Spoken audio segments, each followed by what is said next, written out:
तो welcome back to my YouTube channel short note for you में आज हम करने वाले सॉफ्टवेयर इंजीनियरिंग की यूनिट 3 का पार्ट 2। और आज हम पहले टॉपिक से स्टार्ट करने वाले हैं जो कि है डिज़ाइन स्ट्रेटेजीज। ये one of the important topic है। इसमें आपको डिज़ाइन स्ट्रेटेजीज आपकी पूछ सकते हैं। 4 तरीके की होती है: functional oriented, object oriented, top down and bottom up. और फंक्शनल ओरिएंटेड और ऑब्जेक्ट ओरिएंटेड में आपका डिफरेंस भी पूछ सकते हैं। तो इससे ऐसे 2 टाइप के क्वेश्चन बन सकते हैं। तो चलो पढ़ते हैं। तो फंक्शन ओरिएंटेड डिज़ाइन क्या होता है एंड ऑब्जेक्ट ओरिएंटेड डिज़ाइन क्या होता है। फंक्शन ओरिएंटेड अगर मैं आपको थोड़ा ऊपर ऊपर से बता दूं, तो जो आप अपना मॉडल बनाने वाले हो, प्रोजेक्ट बनाने वाले हो, तो उसे आप अपने फंक्शंस में डिवाइड कर देते हो, मॉड्यूल्स में डिवाइड कर देते हो। और हर मॉड्यूल कोई ना कोई उसका पार्ट स्पेसिफिक फंक्शन काम करता है। हर मॉड्यूल कोई ना कोई स्पेसिफिक फंक्शन परफॉर्म करता है। और ऑब्जेक्ट ओरिएंटेड में क्या होता है कि ऑब्जेक्ट ओरिएंटेड में आप ऑब्जेक्ट बना देते हो। ऑब्जेक्ट्स आपके क्लास के अंदर बनते हैं। अगर आपने थोड़ा भी ओप्स का कॉन्सेप्ट कहीं पढ़ा हो तो आपको ये टॉपिक पढ़ने में इजीली होगी, वरना थोड़ा डिफिकल्टी हो सकती है। तो ऑब्जेक्ट ओरिएंटेड में क्या होता है, आपके ऑब्जेक्ट्स बना दिए जाते हैं रेदर देन फंक्शन, और उन ऑब्जेक्ट को एक क्लास असाइन कर दी जाती है। इसलिए हम कहते हैं ये बॉटम अप अप्रोच है जो हमारी ऑब्जेक्ट ओरिएंटेड है, क्योंकि पहले हम ऑब्जेक्ट बनाते हैं, सारे ऑब्जेक्ट देखते हैं कौन कौन से हमें ऑब्जेक्ट चाहिए, कोरेस्पॉन्डिंग उसके हम क्लास बना देते हैं। पर फंक्शन ओरिएंटेड में क्या होता है, जो भी हमारा सिस्टम होता है, प्रोजेक्ट होता है, उसे हम पहले मॉड्यूल्स में डिवाइड करते हैं कि यहाँ पे सम का होगा या मल्टीप्लाई होना चाहिए या ये होना चाहिए। फिर उन फर्दर मॉड्यूल्स को अगर डिवाइड करने की जरूरत है फिर फर्दर डिवाइड करते हैं। तो चलो इसकी डेफिनेशन पढ़ते हैं और एक और एग्जांपल के साथ इसे समझते हैं। तो फंक्शन ओरिएंटेड डिज़ाइन क्या होता है? Focusing on organising the system around function और प्रोसीजर। तो सिंपल यही है कि जो हमारा सिस्टम है उसे हम फंक्शन और प्रोसीजर के अराउंड फोकस करते हैं। एम्फेसाइज मतलब इंपॉर्टेंस देते हैं decomposing the system into smaller reusable function. तो हम अपने सिस्टम को फंक्शन में डिकम्पोज करते रहते हैं। पहले हमारा ये था, फिर हमने उसे मॉड्यूल्स में डिवाइड करा एंड सो ऑन।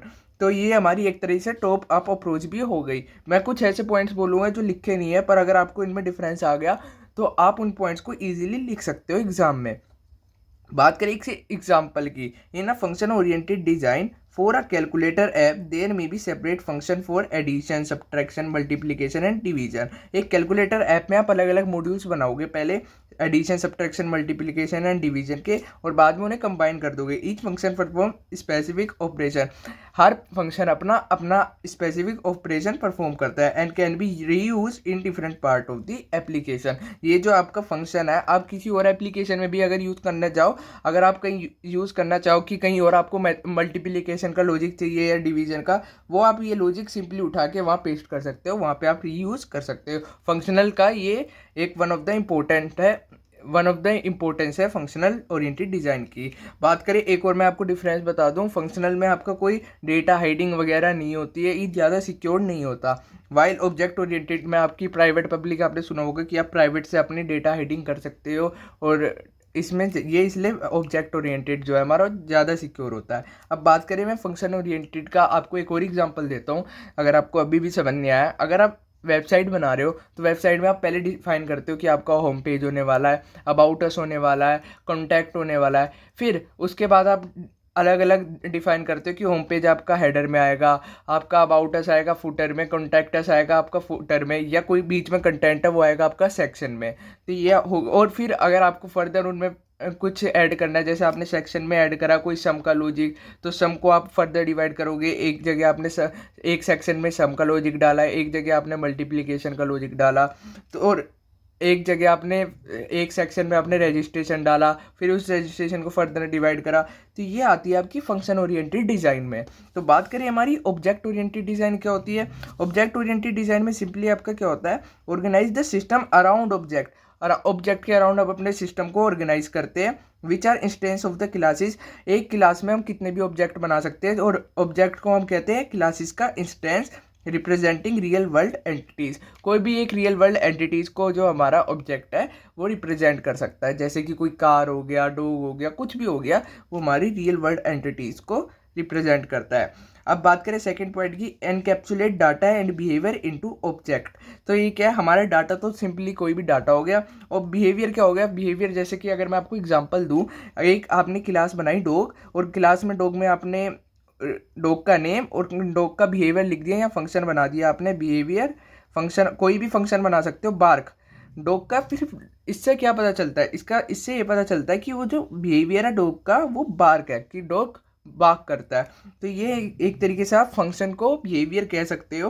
तो encapsulate data and behaviour into object. Object में सिर्फ दो ही चीज़ें आती है, डाटा को अगर आप प्राइवेट कर दोगे तो डाटा को अगर आपको एक्सेस करना है तो वो आप फंक्शन के थ्रू ही करोगे। अगर पब्लिक डाटा है तो ईजिली आप डायरेक्ट डाटा भी एक्सेस कर सकते हो ऑब्जेक्ट नेम से, ऑब्जेक्ट डॉट डाटा से। और अगर आपका डाटा प्राइवेट है तो आपको उसे फंक्शन के थ्रू अपने डाटा को एक्सेस करना होगा। जैसे कि आपने बहुत अगर उप्स पढ़ा तो सेट और गेट फंक्शन, सेट करना गेट करना, ये बहुत ही फेमस फंक्शन है डाटा को एक्सेस करने के। तो बात करें इनके next, and define relationship between object. Also ये बताता है जो हमारे अलग अलग ऑब्जेक्ट है उनके बीच में रिलेशनशिप प्रोवाइड करता है कि क्या उनके बीच में रिलेशनशिप है। इसका अगर मैं आपको एग्जांपल देता तो इसका एग्जांपल थोड़ा कॉम्प्लेक्स सा हो जाएगा, नहीं तो आप बस इतनी लाइन याद रख लो, क्योंकि एग्जांपल देने में बहुत टाइम लग जाएगा, कोड वर्ड लिखना पड़ेगा। एम्फेसाइज का मैंने आपको मतलब बताया। एम्फेसाइज मतलब किसी चीज़ को इंपॉर्टेंस देना। Abstraction, inheritance and polymorphism. इसमें तीन मेन कंपोनेंट आते हैं हमारे, एब्स्ट्रैक्शन, इनहेरिटेंस एंड पॉलीमॉर्फिज्म। ये आप लिख देना या इनके बारे में थोड़ा बहुत बता देना अगर आपने उप्स में पढ़ा हो। एब्स्ट्रैक्शन का मैं बता देता हूँ। एब्स्ट्रैक्शन होता है कि आप मेन जो डिटेल है सिर्फ उसे शो कर रहे हो, बाकी जो हमारी डिटेल है जो कस्टमर को उससे कोई मतलब नहीं है उसे हम हाइड कर देते हैं। तो hiding internal detail and showing only main detail. Inheritance में क्या होता है, अगर हमारे पास एक क्लास है, अगर हम मुझे उस क्लास की प्रॉपर्टी दूसरी उसमें चाहिए क्लास में, तो मैं उस क्लास को दूसरी क्लास में इनहेरिट कर सकता हूँ सिंपली, और वो दूसरी क्लास जो हमारी जिससे वो इनहेरिट हुई है वो उसकी प्रॉपर्टी यूज़ कर सकती है। पॉलीमॉर्फिज्म का मेरे को थोड़ा आइडिया कम है, तो पॉलीमॉर्फिज्म आप पढ़ लेना, इसका थोड़ा आइडिया मुझे कम है। वैसे इनका अगर आपको बढ़ा के लिखना तो आप इससे पढ़ सकते हो। तो बात करें ऑब्जेक्ट ओरिएंटेड की एग्जांपल की, चलो एग्जांपल समझते हैं। In an object oriented design for a car rental system, हमें एक कार रेंटल सिस्टम बनाना है जिसमें हमने क्या करा, there may be object such as, कोई हमारे ऑब्जेक्ट है कार और customer, and rental, and each object adds its own property. और हर ऑब्जेक्ट की कोई प्रॉपर्टी होगी, जैसे कि कार का क्या मॉडल हो सकता है, कस्टमर का क्या नेम हो सकता है। एंड बिहेवियर मैंने आपको कहा था जो भी हम डाटा उस पर क्या हम एक्शन परफॉर्म कर रहे हैं, एक तरीके से वो बिहेवियर में आ गया। तो हम बिहेवियर क्या होगा, हम कार को रेंट कर सकते हैं, एक तरीके से फंक्शन, कार को रेंट कर सकते हैं, कार को हम रिटर्न कर सकते हैं। तो एक तरीके से हमारा बिहेवियर है। And this object interact with each other, वही मैंने आपको पहले बताया, जो हमारे ऑब्जेक्ट है वो एक दूसरे से इंटरेक्ट करते रहते हैं to fulfil system functionality, system की सारी फंक्शनैलिटी को फुलफिल कर सके। तो बात करें हमारी नेक्स्ट अप्रोच की, तो नेक्स्ट अप्रोच है हमारी टॉप डाउन अप्रोच। तो टॉप डाउन अप्रोच क्या होती है, top down is a approach where you start designing a system by breaking it down into a smaller manageable part and the gradually refining and respecting each part. ये वही example अगर आप ले सकते हो जो मैंने आपको वेबसाइट का बताया। इसमें सिंपली क्या होता है, जो हम हमारे सिस्टम को है ना सब मॉड्यूल्स में डिवाइड करते हैं, हम उन मॉड्यूल को रिफाइन करते हैं, और उन मॉड्यूल को अगर हमें फर्दर डिवाइड करने की ज़रूरत है तो हम फिर उन मॉड्यूल्स को फर्दर डिवाइड करते हैं। It begin with the broader overview से स्टार्ट होता है and proceed to more specific detail, बिल्कुल इंटरनल डिटेल तक पहुँच जाता है। बात करें बॉटम अप अप्रोच की, तो बॉटम अप डिज़ाइन क्या होता है, इन bottom up design you start by designing individual component. हम छोटे छोटे कंपोनेंट को पहले डिज़ाइन करेंगे। अगर मैं आपको इसमें भी वेबसाइट का एग्जांपल दूं, तो मान लो आपने HTML नेविगेशन बार अलग बनाया, फिर एक और HTML फाइल बनाई उसमें आपने फुटर बनाया, एक और HTML फाइल बनाई उसमें आपने सेक्शन बनाया। बाद में आप क्या करोगे, सारी को इंटीग्रेट कर दोगे कि हम नीचे से स्टार्ट करते हैं और पूरा ओवरव्यू तक पहुंच जाते हैं। In bottom up design you start by designing individual component and module and then combine them to form a main module, पूरा मेन मॉड्यूल हमारा बन जाता है ऐसे। तो बात करें हमारे नेक्स्ट चीज़ की, नेक्स्ट हमारा टॉपिक है measurement and matrices. Measurement and matrices हमारी एक तरीके की एस्टिमेशन टेक्निक है। एस्टिमेशन हम किस बेस पे लगाते थे, कितना रिसोर्स यूज़ हुआ, कितना एफर्ट यूज़ हुआ, कितना टाइम यूज़ हुआ और कितनी कॉस्ट यूज़ हुई, तो ये एस्टिमेशन था। तो बात करें मेजरमेंट की, मेजरमेंट क्या होता है, the process of quantitatively assessing software attribute. हम सॉफ्टवेयर की एट्रीब्यूट को एनालाइज करते हैं to obtain a specific value of data, और एट्रीब्यूट्स क्या क्या हो सकती है हमारी साइज के बेस पे, रिसोर्स के बेस पे, टाइम के बेस पे, एफर्ट के बेस पे। अभी मैं आपको एक एग्जांपल से समझाता हूँ।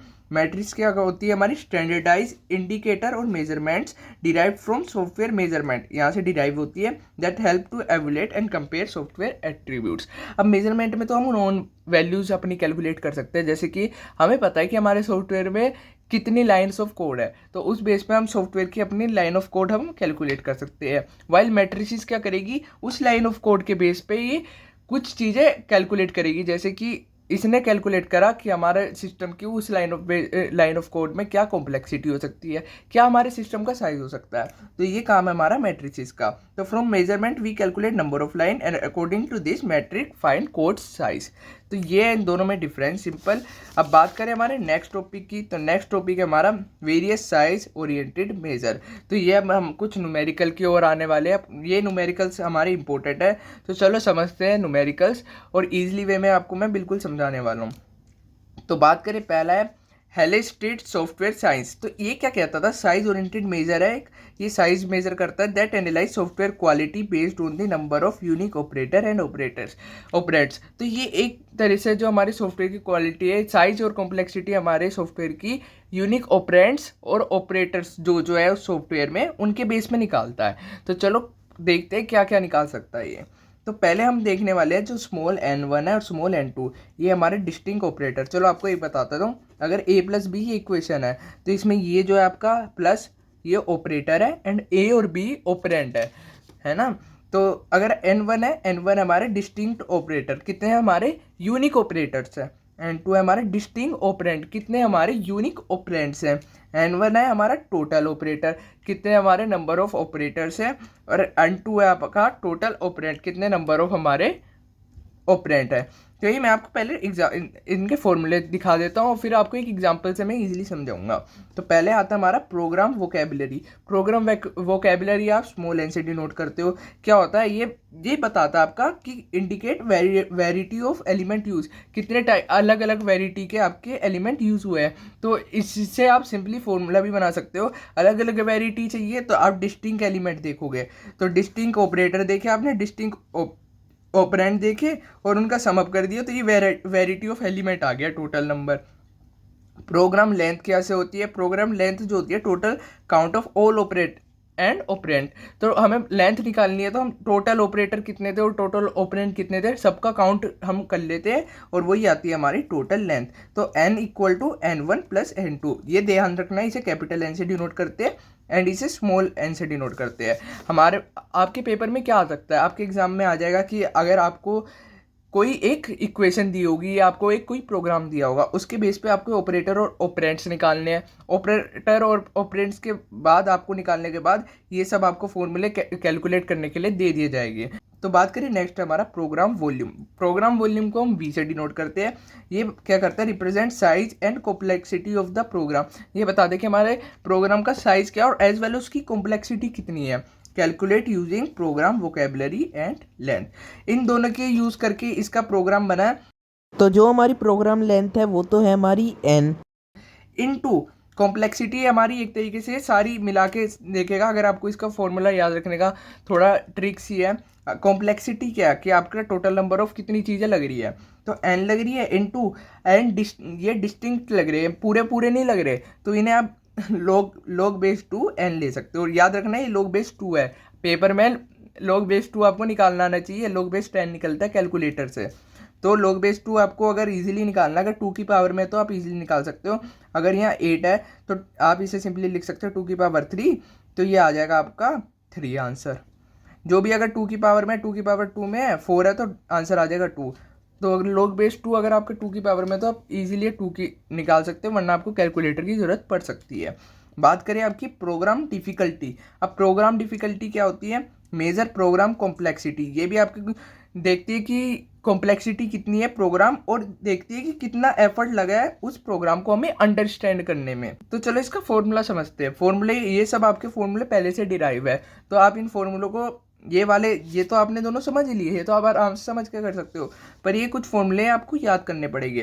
तो इसको अगर आपने ये देख लिया तो आप इसको सिंपली इससे विजुअलाइज करके आप फॉर्मूला इजीली याद कर सकते हो। जितना विजुअलाइज करोगे उतना जल्दी आपको चीज़ें याद होगी। तो इसका फॉर्मूला आप सिंपल ये कर सकते हो, n1 into n2 upon 2 into n2। बस ये आपका फॉर्मूला है। तो ये n1 को आपने n2 से मल्टीप्लाई करा, अपॉन n2 का जो 2 आ गया और एक और n2 आ गया। तो n1 into n2 upon 2 n2। आप अपनी कोई भी ट्रिक बना सकते हो, मैंने ऐसे याद कर लिया है। बात करें आप अगला है हमारा प्रोग्राम एफर्ट कितना लगता है। एफर्ट रिक्वायर्ड टू डेवलप और मेंटेन द प्रोग्राम। ये वो एफर्ट है जो आपका प्रोग्राम को बनाने में और उसे मेंटेन करने में लगा है। तो इसका फॉर्मूला बहुत ही ईजी है। जो भी हमने डिफ़िकल्टी लगी है, डिफ़िकल्टी में भी हमारा एफर्ट था, पर इसमें एक्स्ट्रा मेंटेन करने में लगा है, तो इसलिए हम इसमें डिफ़िकल्टी इनटू वॉल्यूम कर देंगे। और प्रोग्राम लेवल, अगर बात करें हमारे प्रोग्राम लेवल की, तो indicate the program complexity level relative to the effort required. तो इसमें क्या करते हैं, हम प्रोग्राम की कॉम्प्लेक्सिटी देखते हैं जितना हमने एफर्ट लगाया उसके रिलेटिव में, कि हमने एफर्ट ज़्यादा लगाया तो प्रोग्राम की कॉम्प्लेक्सिटी कितनी थी। एक तरीके से हम देखते हैं इजी लेवल था, हार्ड लेवल था, मीडियम लेवल, ऐसे समझ लो। और इसका फॉर्मूला है L equal to V by D. तो इसे कैसे याद करोगे, E equal to D into V था। अब इस डी को बस नीचे लाना है, डी नीचे आ जाएगा और इसका फॉर्मूला आ जाएगा L equal to V by D. तो चलो इसके एक सिंपल से एग्जाम्पल से करते हैं। तो सिंपल से एग्जाम्पल से मैं आपको कराने वाला हूँ, पर मैं बताऊंगा अगर थोड़ा हार्ड एग्जाम्पल आया तो उसमें क्या क्या चीज़ें हो सकती है और क्या क्या चीज़ें आपको ध्यान रखनी है। तो बात करें इसकी एग्जाम्पल में हमारा पहले ये आपको एक कोड दे दिया जाएगा, उसके बेस पे आपको टोटल नंबर ऑफ ऑपरेंड और ऑपरेटर निकालने हैं। डरो मत, बहुत ईजी है। ऑपरेंड और ऑपरेटर निकालने, और उसके बेस पे आपको n1 डिस्टिंक्ट निकालने हैं और टोटल नंबर ऑफ निकालने हैं, ऑपरेंड ऑपरेटर। उसके बेस में बस आपको ये फॉर्मूले में पुट करनी है वैल्यूज एंड आंसर आपका आ जाएगा। तो कर लेना गाइस, इसे स्किप मत करना। पिछले एसपीएम में बच्चों ने न्यूमेरिकल स्किप कर दिया था और वही न्यूमेरिकल आए थे, तो ऐसे स्किप मत करना। तो बात करते हैं ऑपरेटर्स की। ऑपरेटर्स आपके कुछ भी हो सकते हैं। ऑपरेटर्स अगर आपके, मैं बताऊं कुछ कीवर्ड्स को आप ऑपरेटर कहोगे। और जो आपके अगर ऐसे सिंबल है, ये सब आपको पता ही है ऑपरेटर होते हैं। कीवर्ड्स, इफ ये सब कीवर्ड्स आपके ऑपरेटर्स में आएंगे। और काफ़ी चीज़ें, मैं आपको कुछ रूल्स की भी एक्स्ट्रा पीडीएफ भेजने वाला हूँ इसके साथ। उसमें कुछ रूल लिखे हैं कि आपको किस किस चीज़ को ऑपरेटर मानना है, किस किस चीज़ को ऑपरेंड मानना है। वैसे कि उसमें लिखा है कि किस वैसे जो अगर मैं बताऊँ तो सारी चीज़ों को ही ऑपरेटर मानना होता है। कुछ ही चीज़ें जो ऑपरेंड की तरह होती है। ऑपरेंड वो होती है जो यूज़र डिफाइन करता है। एक तो यूज़र ने डिफाइन करा K2 K3 X K, तो ये हो गया ऑपरेंड में आ गई ये सब चीज़ें। और ऑपरेटर में आपका आएगा इफ, ब्रैकेट्स, ये वाले कर्ली ब्रैकेट्स, ये वाला साइन, ये वाले ब्रैकेट्स, और इक्वल टू, मल्टीप्लाई, इफ। तो ये आते हैं आपके ऑपरेंड में। तो चलो, और अगर मैं आपको रूल्स तो भेज दूंगा, पर मैं आपको कुछ और भी बता देता हूँ भी एक्स्ट्रा चीज़। जैसे कि आपको ब्रैकेट हमेशा क्लोज, ये दो ब्रैकेट को एक गिनना है, क्लोज ब्रैकेट को और ओपन ब्रैकेट को मिला के एक गिनना है, कर्ली ब्रैकेट को ओपन को ये इन्हें एक मानना है। और अगर आपके पास कोई यूज़र डिफाइंड फंक्शन है, मान लो मेरा नाम लिख दिया मैंने अंकित, कुछ भी लिख दिया यूज़र डिफाइंड फंक्शन, तो ये आपका ऑपरेटर है अलग, ये आपका ऑपरेंड है, और ये आपका ऑपरेटर है, ये आपका ऑपरेटर है।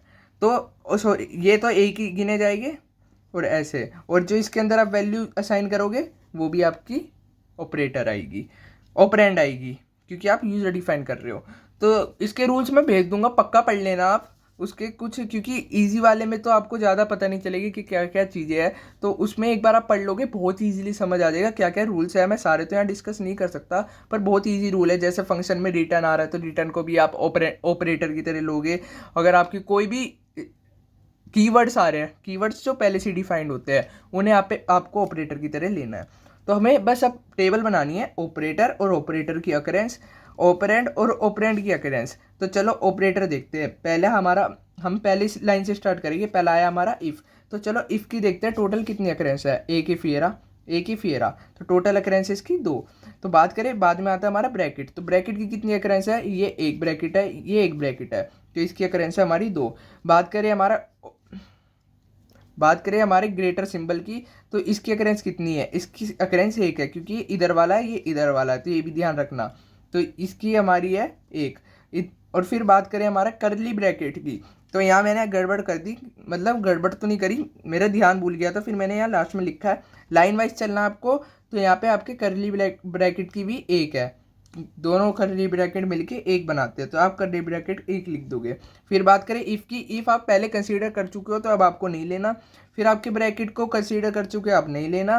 फिर बात करें हम के मैंने यहाँ कंसीडर करना भूल गया और टू कंसीडर करना भूल गया आपको बताते बताते। तो के आपका आएगा ऑपरेंड में, के की हमारी थी कितनी 2, सॉरी के की 1 2 3, के की आपकी है 3, 2 की कितनी है 1, तो 2 की है 1। और उसके बाद हम आए थे यहाँ पे 3 पे, तो 3 की कितनी है 1। एंड बात करें एक्स भी हमारा ऑपरेंड है, तो एक्स की है 2, एक्स की मैंने 2 लिख दिया, इक्वल टू की आपकी 1, मल्टीप्लाई की आपकी 1, सेमी कोलन को भी लेके उसकी भी 1, और कर्ली ब्रैकेट मैंने आपको बता दिया। तो अब बात करें टोटल अकरेंस की, तो टोटल अकरेंस हमारी ऑपरेटर की हम लेते हैं कैपिटल N1 से, जो कि आई हमारी 10, और मैंने N2 जो कि हमारे टोटल नंबर ऑफ ऑपरेटर की अकरेंस है वही 7। अब हमें देखनी है डिस्टिंक्ट अकरेंस कितनी है, तो डिस्टिंक्ट हम करते थे स्मॉल n से डिनोट, तो डिस्टिंक्ट एलिमेंट हमारे कितने हैं N2 इक्वल टू 4 है और N1 इक्वल टू 8 है। अब आपको सिंपली फॉर्मूले में पुट करके वैल्यू निकालनी है। जैसे प्रोग्राम वोकेबलरी की थी मैंने N1 प्लस N2 डिस्टिंक्ट निकालते थे, तो ये आई हमारा 12, 8 प्लस 4 12। प्रोग्राम लेंथ की कैपिटल N1 प्लस N2, ये आई हमारी 17। प्रोग्राम वॉल्यूम की N इंटू log 2 12, और अगर आप इसे कैलकुलेट करोगे तो 60.94 कम आएगा, अप्रोक्स मैंने 60 ले लिया। तो बात करें नेक्स्ट की, नेक्स्ट हमारा डिफ़िकल्टी का मैंने यहाँ फॉर्मूले में कंफ्यूज हो जाते हैं, मैं भी कंफ्यूज हो गया था, तो ध्यान रखना small n1 into capital N2 upon 2n2। तो अगर ये निकालोगे आप तो इस डिफ़िकल्टी आएगी हमारी 4। और बात करें हमारी एफर्ट की, तो एफर्ट का मैंने सिंपली फॉर्मूला बताया था d इंटू वी हमने निकाला था 60, अप्रोक्स 60 कर दिया था, और d की वैल्यू आई 4, तो एफर्ट आएगा 250 240। एंड बाद में हमने निकाला था लेवल हमने निकाला था वॉल्यूम बाय डी, इस v के नीचे ये d रख दिया, जो आया हमारा 60/4, ये आया हमारा 15। तो ये था हमारा हेल स्ट्रीट सॉफ्टवेयर साइंस। तो ऐसे अगर आपको कोई भी आ जाए प्रोग्राम, बस आपको मैं वो लिस्ट भेज दूंगा, वैसे मैंने आपको सारे वैसे बता दिए, पर आपको मैं लिस्ट भेज दूंगा, एक बार आप उसे पढ़ लेना लिस्ट को, और उससे आप थोड़े मतलब ऑपरेटर की लेना, ऑपरेंट की लेना, आप थोड़ा समझ पाओगे। तो बात करें हमारी नेक्स्ट टॉपिक हमारा फंक्शनल पॉइंट, और ये थोड़ा टॉपिक का टाइम बहुत कम है गाइस, तो इस टॉपिक को मैं छोड़ने जा रहा हूँ, अगर आपके पास टाइम है तो आप जरूर पढ़ लेना गाइस। तो बात करें हमारे नेक्स्ट इंपॉर्टेंट टॉपिक की, साइक्लोमेट्रिक कॉम्प्लेक्सिटी। ये one of the important topic है, क्योंकि हेल स्ट्रीट और इसमें से आने के बहुत ज़्यादा चांसेस है, इसके तो एक बार रहने देते हैं हम, इसमें और उसमें ज़्यादा आने के चांसेस है। तो चलो समझते हैं साइक्लोमेट्रिक कॉम्प्लेक्सिटी क्या होता है। तो cyclomatic complexity is a software metrics that measure the complexity of a program. ये भी हमारी कॉम्प्लेक्सिटी देखती है प्रोग्राम की by calculating the number of independent path through its source code. ये हमारे नंबर ऑफ पाथ देखती है, कैलकुलेट करती है कि कितने कितने हमारे पास, एक अगर हमारे पास सोर्स कोड है तो उसमें कितने पाथ हो सकते हैं। अगर मैं आपको एक और एग्जांपल दूं, तो मान लो इफ़ कंडीशन है, एलिफ कंडीशन है, एलिफ कंडीशन है, तो अगर आपका कोई इनपुट आया, या तो वो इफ़ वाली में चलेगा, ये एलिफ वाली में चलेगा, ये एलिफ वाली में चलेगा। तो सिंपली जो हम ग्राफ बनाने वाले हैं ना, वो कंडीशन बेस ही होता है, कि इसमें हमने देखे कि कितने 3 यूनिक पाथ आएगी अगर हम इसकी निकालें, क्योंकि इफ़ में आया, इफ़ या तो इफ़ में चलेगा, नहीं तो इफ़ में नहीं आया तो एलिफ में चलेगा, एलिफ में नहीं आया तो एल्स में चलेगा। तो अगर हम डिटेल में समझे तो यही होता है हमारा, टेस्ट केस फाइंड करने के लिए भी काम आते हैं, क्योंकि इसमें 3 टेस्ट केस निकाल सकते हैं ऐसे करके। तो ये calculating the number of path through its code को test case need to achieve comprehensive coverage, इसकी वजह से हमारे जो टेस्ट केस है हम अचीव कर सकते हैं। तो बात करें हम कैसे निकालेंगे कॉम्प्लेक्सिटी, इसके 3 फॉर्मूले हैं, 3, और तीनों बहुत ईजी है।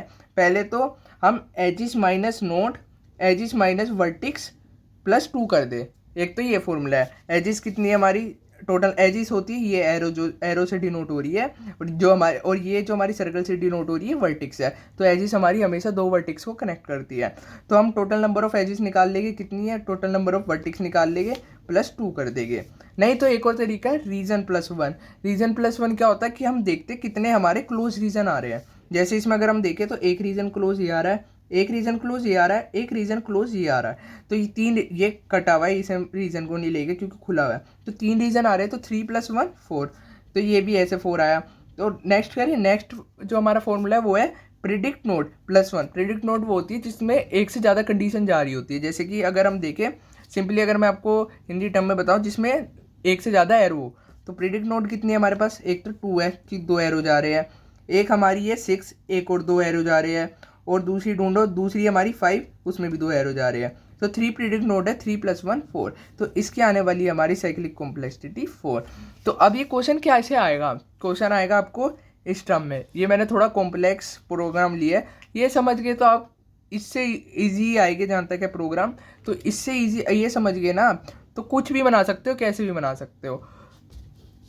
और अभी आपको मैं आगे ट्रिक भी बताने वाला हूँ। तो पहले आप ऐसे समझ लो, क्योंकि ट्रिक कई बार कॉम्प्लेक्स हो जाती है ऐसे प्रोग्राम्स के लिए। तो ऐसे प्रोग्राम्स के लिए वो ट्रिक ना यूज़ करो तो ठीक है, पर छोटे मोटे प्रोग्राम्स के लिए वो ट्रिक आप यूज़ कर सकते हो। तो बात करें, पहले प्रोग्राम है, हर प्रोग्राम जो लिखा है ना उसके कोरिस्पोंडिंग आप कोई नंबर असाइन कर दो। पहले हमने नंबर असाइन कर दिए, सारे नंबर मैंने असाइन करे हैं हर लाइन के कोरिस्पोंडिंग। अब क्या करेंगे, हम कंडीशन देखेंगे। जैसे कि हम स्टार्ट करेंगे 2 से कंडीशन।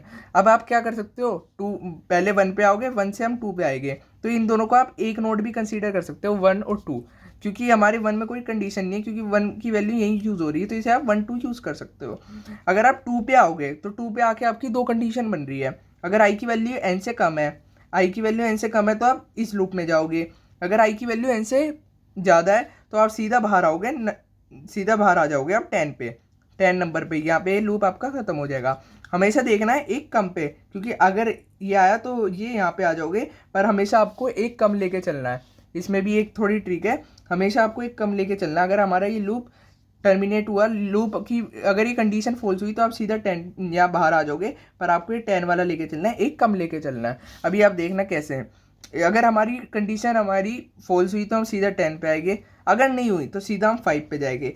4 और 5 को आप एक ले सकते हो, क्योंकि हमें सिर्फ कंडीशन से मतलब है, इनसे मतलब नहीं है। तो आप यहाँ पे 4 और कोमा 5 भी लिख सकते हो। तो अब 5 में हमारी 2 कंडीशन बनेगी वाइल लूप में, या तो ये कंडीशन ट्रू होगी तो अंदर जाएंगे, फॉल्स होगी तो बाहर आएंगे।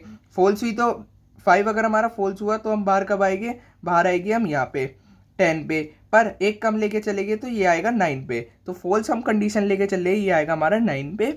और अगर हमारी कंडीशन ट्रू हुई तो ये आ जाएगा हमारा 6 पे, कंडीशन हमारी ट्रू हुई तो ये आ जाएगा 6 पे। अब 6 वाले के बाद अगर 6 में कंडीशन हमारी ट्रू हुई तो ये वाली लाइन एग्जीक्यूट होगी, यानी कि 7, और 7 के बाद हमेशा 8 लाइन चलेगी, क्योंकि ये सीक्वेंस में है। तो 7 के बाद हमेशा 8 लाइन चलेगी।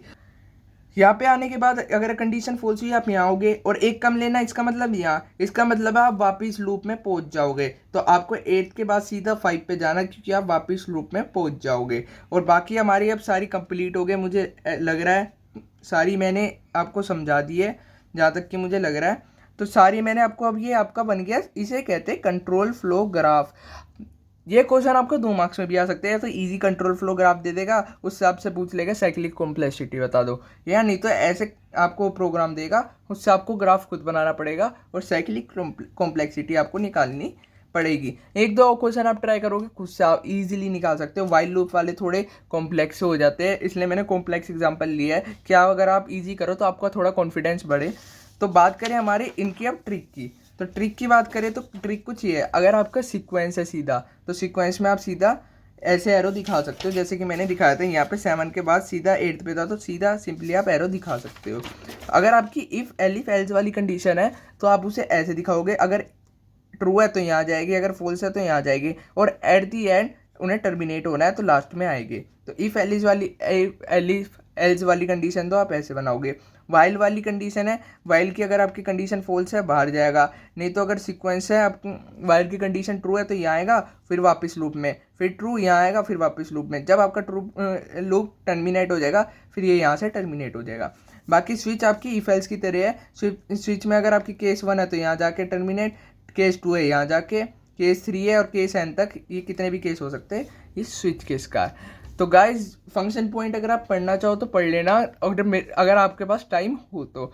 बस मेरे पास इतना टाइम था नहीं। अगर मैं कोशिश करने वाला हूँ कि यूनिट 4 और यूनिट 5 की भेज दूँ, कोशिश पूरी करूँगा, क्योंकि पहले मेरे को भी नोट्स बनाने हैं और फिर मेरे को उनकी वीडियो बना के भेजनी है, तो बहुत ज़्यादा टाइम लग जाएगा। कोशिश करूँगा 4 तो पक्का भेज दूँ। अगर मेरी एक आप एडवाइस लो तो इन दोनों को एक बार आप एल स्ट्रीट के आप फॉर्मूले पढ़ लेना, और कोई एक पर्टिकुलर एग्जाम्पल लेना, उसके कोरिस्पोंडिंग आप करके देखना वो क्वेश्चन। अगर आपने कैलकुलेट अच्छे से करा है तो ठीक है, आप देखना, क्योंकि आपकी ज़्यादातर प्रॉब्लम कहाँ आएगी, ऑपरेंड कैलकुलेट करने में। अगर आपको प्रॉब्लम आई तो आपको पता चल जाएगा आपकी कहाँ प्रॉब्लम आने वाली है। तो आप उस बेस पे अपने आप को इम्प्रूव कर सकते हो। और एक बार आपको इसका एक एग्जाम्पल खुद से करके देखना, पहले पढ़ लो फिर एग्जाम्पल कर लेना, तो पक्का आपके 10 मार्क्स तो पक्का होने वाले, क्योंकि इन दोनों में से 10 मार्क्स में से कोई एक तो आएगा ही। तो बस आज की वीडियो के लिए इतना ही। Thank you so much, all the best for your exam, bye. और नोट्स आपको टेलीग्राम चैनल पे मिल ही जाएंगे।